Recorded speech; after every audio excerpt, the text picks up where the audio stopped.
Yo guys, what's up? Gimsor here. We are running some monk builds for patch 2.6.1, so don't go anywhere. Hang out with me.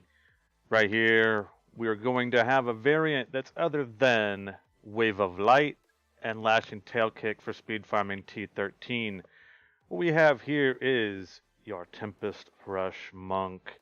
So if you want to be lazy like those Whirlwind Barbarians and you basically want to hold down one button, this is the build for you. It's not going to be the fastest, but you can be the most lazy with it. So let's dive in here. Let's get started. You're going to run 5 pieces of Sanmuko, and you will have a Ring of Grandeur in the cube. But the 5 pieces you will be running of Sanmuko are shoulders, gloves, helm, chest, and amulet. You will be running Caesar's Memento. This is huge damage increase this patch. Let's see here. Gold wrap. This is going to be for survivability. You'll be running Ring of Grandeur, Hexing Pants of Mr. Yan, Obsidian Ring of the Zodiac, Ingiam, the crudest boots, and Vengeful Wind. Alright, so let's go over what everything does individually. I'm sure you all know what Ingiam does. So basically, every time you kill an elite pack, your cooldowns are reduced by a set amount for 15 seconds. This is great because you're going to be wanting to be an Epiphany as much as possible. Vengeful Wind, this increases the maximum stacks of Sweeping Wind from, I think it's what, 6 to 7.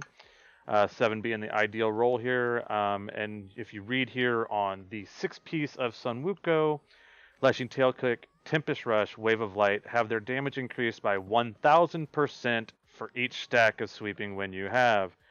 So right now the maximum stack you can have is 3, but Vengeful Wind, if you have the max 7, that's a total of 10, and with stacking up to 10 at 1000%, that's a total of 10,000% damage. That's huge. With that being said, you'll be wanting to run Crudest Boots for Mystic Ally to summon more. This will help you with your spirit here. Hexing Pants of Mr. Yan, resource generation and damage is increased by 20% while moving. You're always going to be moving, so this helps you with spirit generation. The damage increase is great as well. Obsidian Ring of the Zodiac. Every time you're hitting enemies with the resource spinning ability, which is Tempest Rush spins resource, you're going to be proccing that, so you will be proccing the cooldown on your Epiphany to get you back into it quicker. A Ring of Grandeur here. This is basically just making it, since you have 5 pieces of Sanmuko, Ring of Grandeur makes it to where that counts as an extra piece, so you'll be getting your 6-piece bonus. Tongue-tied. Gold wrap here. On gold pickup, gain armor for 5 seconds equal to the amount picked up. We'll come back to this here in a second. Actually, we can go over it now. So you'll be running the Boon of the Hoarder gem here in one of your pieces of jewelry. Boon of the Hoarder at the max rank 50. You have a 100% chance on killing an enemy to cause an explosion of gold. Okay, so not only does this drop gold, which the gold wrap here will reflect, armor based on the amount you pick up, but also you see here gain 30% increased movement speed for 2 seconds after picking up gold. So you basically have a 30% movement speed increase permanently. With that being said, the other piece that makes this build work here is your Avarice Band. You get these from doing bounties. I can't remember which act, but a quick Google search will yield the result for you. But each time you pick up gold, you increase your golden health pickup radius by 1 yard for 10 seconds, stacking up to 30 times. So you will always have this maxed out, so you will have a 30-yard radius. So you will be picking up all gold, all health globes around you. You are going to be invincible, pretty much, except for when you first get into a rift. Because as soon as you start picking up that gold, you're going to stack all the gold you've picked up through the whole entire rift. You're going to see my toughness right now is 10 million on my sheet here. By the end of the rift, you can be up to 100 billion. I mean, if you're picking up gold, you're never going to die. In terms of other items in the cube here, you're going to be running Mantle of Channeling. So while channeling your Tempest Rush, you deal 25% increased damage and take 25% reduced damage. You're not really worried about the reduced damage because you're going to be pretty much invincible to everything anyway. So also what made this build possible this season is the change to balance. Putting this in the cube is the best option because you don't want to wear a two-hander, because you want to wear two one-handers, of course. But also putting this in the cube, you get the max 600%. So the damage of Tempest Rush is increased by 600%. And when your Tempest Rush hits 3 or fewer enemies, it gains 100% critical hit chance. So when you get to the Rift Guardian, there's none around, you have 100% crit chance.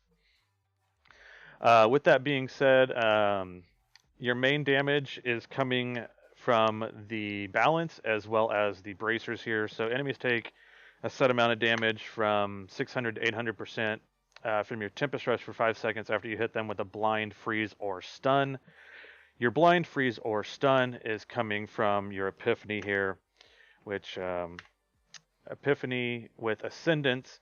Charge yourself with lightning, causing your next attack after moving 10 yards to stun enemies for 1.5 seconds. So that's your stun. You're always going to be proccing those bracers. So that's a huge damage increase. With that being said, the rest of the abilities here, I wasn't quite sure on a Tempest Rush passive that I liked, a rune, but Electric Field seems to be the best. With the splash damage here, it seems to be great. So Tempest Rush, Electric Field seems to be the best option. Sweeping Wind, Inner Storm. So as long as you Vortex is at 3 or more stacks, you gain 8 spirit per second. This helps you from Essence Drain because you are going to be channeling Tempest Rush. Mantra of Conviction Annihilation. This gives you damage increase and movement speed increase. Epiphany Ascendance. We just went over this. This is giving you, charging yourself with lightning, causing your next attack, blah, blah, blah, blah, blah, to stun enemies for 1.5 seconds. Dashing Strike, Way of the Star, Way of the Falling Star. This is purely for more mobility and the movement speed that it provides after you use a charge. The way I use this is after killing an elite pack and NGMs on cooldown. If there's no mobs in the near vicinity, instead of channeling Tempest Rush, which is slower, I will just spam Dashing Strike until I get to either a big group or the next pack of elites. And then Mystic Ally, Air Ally here. Which Air Ally, Mystic Ally fights by your side, then increases your spirit regeneration by 4. Like I said before, just something else to help you with your resource generation here. As for with all my other 2.6.1 guides, whenever I do go in the Rift here, keep in mind I do only have 800 Paragon put in, so nothing's crazy. None of this gear is augmented. Some of it's even non-ancient and not even rolled good. But with that being said, let's kind of go over what roles you want on your items. What I found to be best is getting resource cost reduction on both weapons. Other than that, so I'd say an ideal role would be Dex, percent damage, and resource cost on both weapons, as you can see I have here. The crudest boots, all you want to make sure is you have Dex, Vite, anything. The movement speed is actually a little bit more ideal here since you don't need all res or armor because you're going to be pretty much invincible anyway. So you want ideal roll here to be Dex, Vite, and you want to make sure you get Tempest Rush damage there on the bottom. As for the rest of the gear, it's going to be basically the same thing, just Dex, Vite. Your Obsidian Ring of Zodiac, you roll off the resource cost reduction. Since you have it on your weapons, you don't need it on your ring. So crit chance, attack speed, cooldown. The higher those rolls, obviously, the better.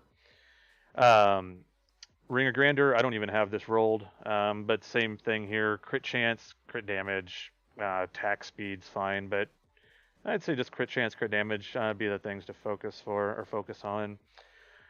Gold wrap, once again, these rolls aren't going to really matter, so just make sure you have as high of dexterity as possible. Since we are running a lightning build on your bracers, you are going to want to have lightning skills damage, and then dex and crit chance are the ideal stats you want. Chest, once again, doesn't really matter. Oh, look at that. That does have an augment on it. That's only level 50.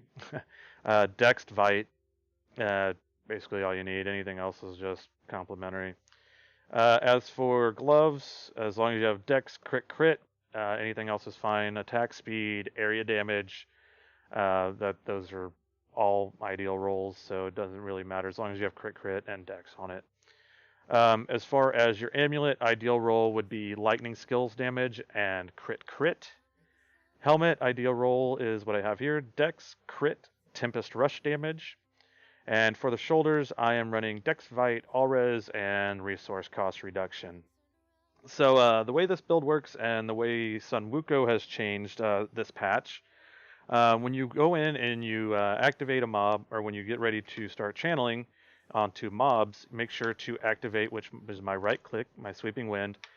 And as long as you're hitting enemies, this is going to keep stacking. No longer do you lose a stack and you're preying on crit chance to keep your Sweeping Wind stacks up. That's all in the past. So as long as you're hitting enemies, you're going to keep your Sweeping Wind stacked. Other than that, it's trying to maintain 100% uptime on Epiphany, since that is a huge chunk of your damage.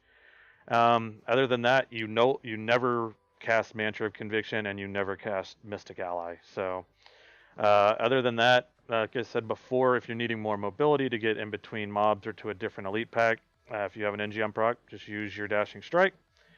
And other than that, it's simply just channeling Tempest Rush. So the only thing I haven't gone over here is gems. You will be wanting to run Teguk, Boon of the Hoarder, and Bane of the Trap. Those seem to be the three most viable options I've seen for the build. So let's get in here. We'll get you one or two riffs, let you see how the build works, and then we will conclude the video.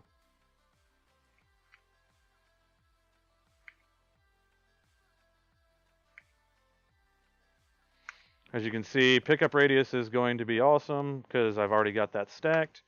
And as you see, I don't have to pick up any health globes, progress globes, anything, since my pickup radius is maxed right now. Anything I run by will just be automatically swept up, not sweeped. And as you can see, like I stated earlier, I'm just going to be using my Dashing Strike when I'm in places where there's no density and I want to get somewhere else, because it's more efficient and faster than just running around channeling the Tempest Rush there. So, and as you can see, I will never take any damage. Right now I'm up to 32 billion toughness. Like I said, as long as you're continually picking up gold, you will keep stacking that buff. So nothing to worry about there. And this is a pretty juicy rift. I like this. 50 billion toughness right now. And as you can see, I mean, it's as simple as just holding down left click, making sure you maintain your Epiphany, and other than that, you're holding down left click. It's a lazy man's build. I mean, I'm going extra mile here and casting Dashing Strike when needed. You don't need to go that far if you don't want to, but like I said, for the mobility, it's excellent. So. But if you want to be 100% lazy, you can simply just sit there and hold down your Tempest Rush. The only thing I didn't dislike about this build, and it just reminded me there at the pylon, there's no way to really incorporate Nemesis Bracers into the build. But as you can see, even without them, it's not a big deal. Still did that rift in, what, a minute and a half, 2 minutes at the most? So, with that being said, Nemesis would be a complement to the build, but you don't need them. With that being said, though, I think that gave you guys a pretty good idea of what the build's capable of. This will be great right out of the gate on season, simply because you won't have to be worrying about low Paragon and survivability, because with Gold Wrap, Boon of the Hoarder gem, and your Avarice Band, survivability is not going to be an issue, because as you saw there, I got to a point where I had over 60 billion toughness. And at 60 billion toughness, you could stand in anything or take any amount of hits on T13, and it won't phase you. I mean, of course, once the buff wears off, which you know, as long as you're picking up gold, it's never going to wear off. So, with that being said, though, guys, feel free. I will be streaming this season 12 at twitch.tv/GimpsWarGaming.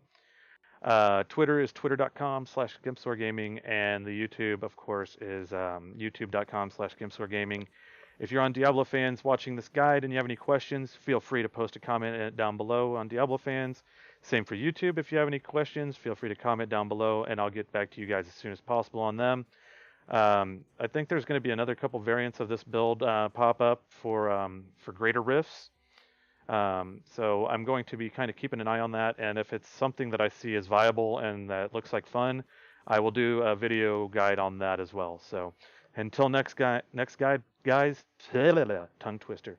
Peace, and I hope you have a great season.